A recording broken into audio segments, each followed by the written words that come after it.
नमस्कार दोस्तों, मैं अमन स्वागत करता हूं आपके YouTube चैनल एजुकेशन हब पे। कुछ विशेष कारणों से इस समय आपकी क्लासेस कंटिन्यू नहीं हो पा रही है। जल्द ही आपकी सारी क्लासेस कंटिन्यू होगी। आज है 10 दिसंबर और चलिए जानते हैं 10 दिसंबर से संबंधित कुछ इंपॉर्टेंट अपडेट्स।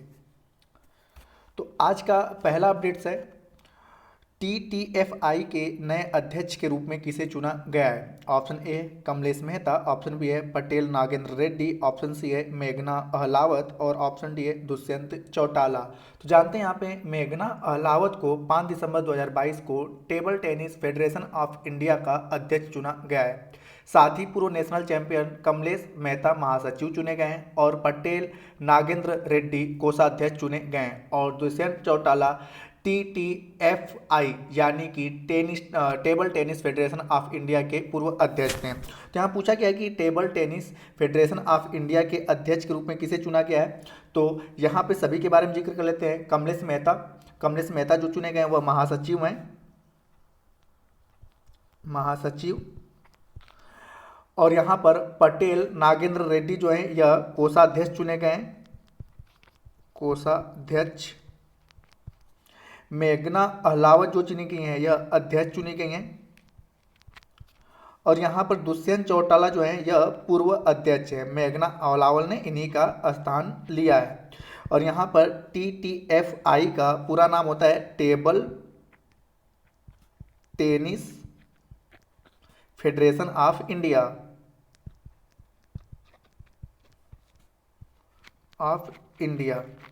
ठीक है। तो यहाँ पर पूछा गया TTFI के नए अध्यक्ष के रूप में किसे चुना गया है। तो आपका सही ऑप्शन होता है सी मेघना अहलावत। बाकी सभी के बारे में यहाँ पर जिक्र किया जा चुका है।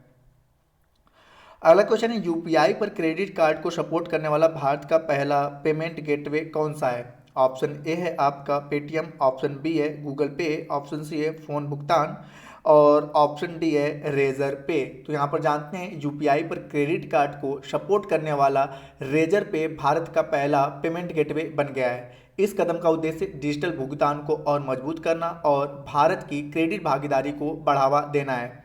रेजर पे ने यूनिफाइड पेमेंट इंटरफेस यानी कि यूपीआई का पूरा नाम होता है यूनिफाइड पेमेंट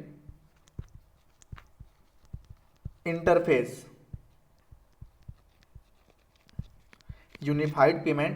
पर क्रेडिट कार्ड लेन देन का समर्थन करने की अपनी तत्परता की घोषणा किया है। तो यहाँ पूछा गया कि यूपीआई यानी कि यूनिफाइड पेमेंट इंटरफेस पर क्रेडिट कार्ड को सपोर्ट करने वाला भारत का पहला पेमेंट गेटवे कौन सा बना। तो आपका सही ऑप्शन होता है डी रेजर पे। अगला अपडेट है भारत के शीतलन क्षेत्र में जलवायु निवेश के अवसर रिपोर्ट किस संगठन द्वारा जारी की गई। ऑप्शन ए है यूनेस्को, ऑप्शन बी है विश्व बैंक, ऑप्शन सी है विश्व आर्थिक मंच और ऑप्शन डी है नीति आयोग।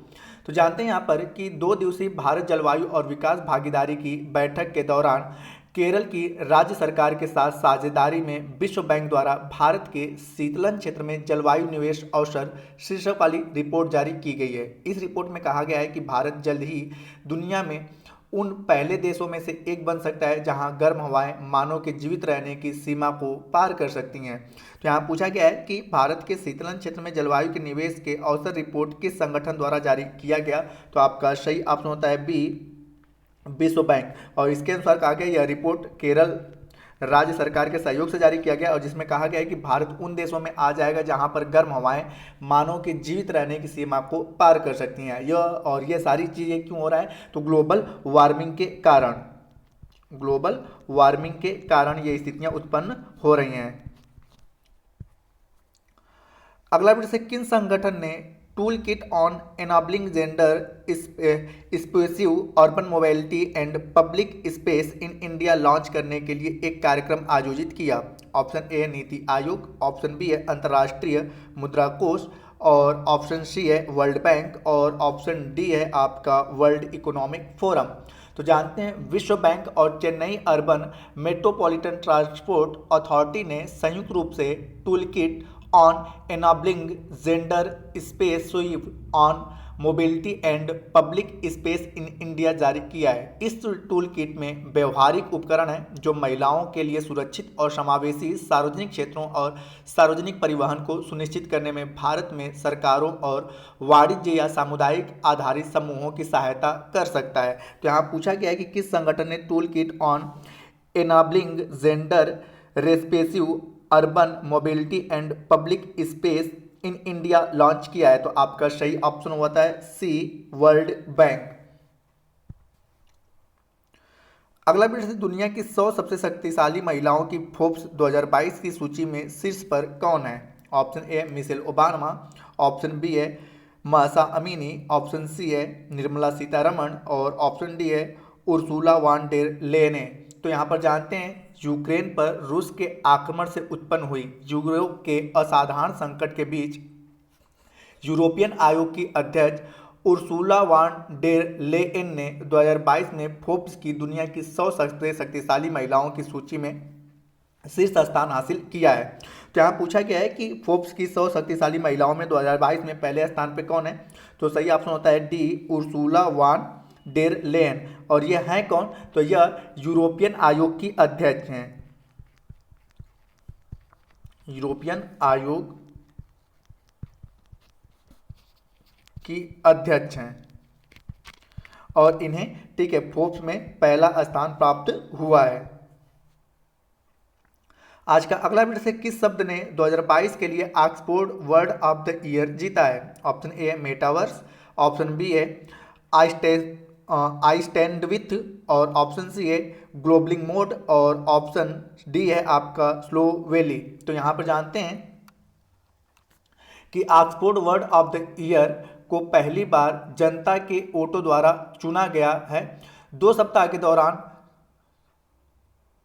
3 लाख से अधिक लोगों ने ऑक्सफोर्ड यूनिवर्सिटी प्रेस के संपादकों द्वारा चुनी गई 3 शर्तों पर वोट किया। ग्लोबलिंग मोड को इस वोटिंग में सबसे अधिक वोट मिले, जिसके बाद इसे वर्ल्ड को 2022 के लिए Oxford word of the year चुना गया। इसके अलावा मेटावर्स और आइसलैंड वेस भी रेस में था। तो यहाँ पूछा गया है कि किस शब्द को वर्ष 2022 के लिए Oxford word of the year चुना गया? तो आपका सही ऑप्शन होता है सी, ग्लोबलिन मोड। यहाँ पर ग्लोबलिन मोड पहले स्थान पे है, ठीक है, और इसे चुना भी गया है। और अगर मेटावर्स और आई स्टैंड विथ के बारे में किया जाए तो ये भी रेस में थे। हालांकि कौन चुना गया है? तो आपका सही ऑप्शन होता है सी, ग्लोबलिन मोड। आज का अंतिम अपडेट है, किस राज्य ने भारत में पहला दिव्यांग विभाग स्थापित किया है? Option A Gujarat, option B है महाराष्ट्र, ऑप्शन सी है मध्य प्रदेश और ऑप्शन डी है कर्नाटक। तो जानते हैं महाराष्ट्र राज्य सरकार ने हाल ही में दिव्यांगजनों के लिए एक अलग सरकारी एजेंसी की स्थापना को अधिकृत किया है। इसकी घोषणा अंतर्राष्ट्रीय दिव्यांग दिवस के अवसर पर की गई थी। यह दिव्यांग व्यक्तियों की देखभाल और सुरक्षा की देखरेख के लिए एक अलग एजेंसी की मांग के 20 वर्षों के बाद आया है। तो यहाँ पूछा गया है कि किस राज्य ने भारत में पहला दिव्यांग विभाग स्थापित किया है? तो आपका सही ऑप्शन होता है बी, महाराष्ट्र सरकार के द्वारा। तो दोस्तों ये रहा आज के अपडेट्स। अब समय है पिछले सेशन में पूछे गए क्वेश्चन का आंसर देने का। तो पिछले सेशन में आपको जैसा कि बताया गया था कि गांधी मंडेला अवार्ड 2022 दलाई लामा को दिया गया था,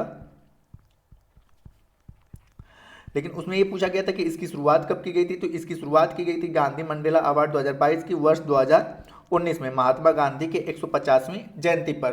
तो ये रहे पिछले सेशन में पूछे गए क्वेश्चन का आंसर। अब समय है आपके आज के क्वेश्चन का। तो आज का क्वेश्चन है कि आपका कि TFI table tennis federation of India के अध्यक्ष कौन बने हैं? ठीक है, table tennis federation of India के अध्यक्ष कौन बने, इसका आंसर आप हमें कमेंट बॉक्स में दे सकते हैं। आपके कमेंट का हमें इंतजार रहेगा। तो दोस्तों वीडियो पसंद आया हो तो वीडियो को लाइक करें, कमेंट करें तथा अपने दोस्तों के साथ शेयर करें और चैनल पर नए हैं तो चैनल को सब्सक्राइब अवश्य करें। हम इस PDF को प्राप्त करने के लिए आप हमारे टेलीग्राम से जुड़ सकते हैं, जिसका लिंक वीडियो के डिस्क्रिप्शन में दिया हुआ है। वीडियो के अंत तक बने रहने के लिए धन्यवाद।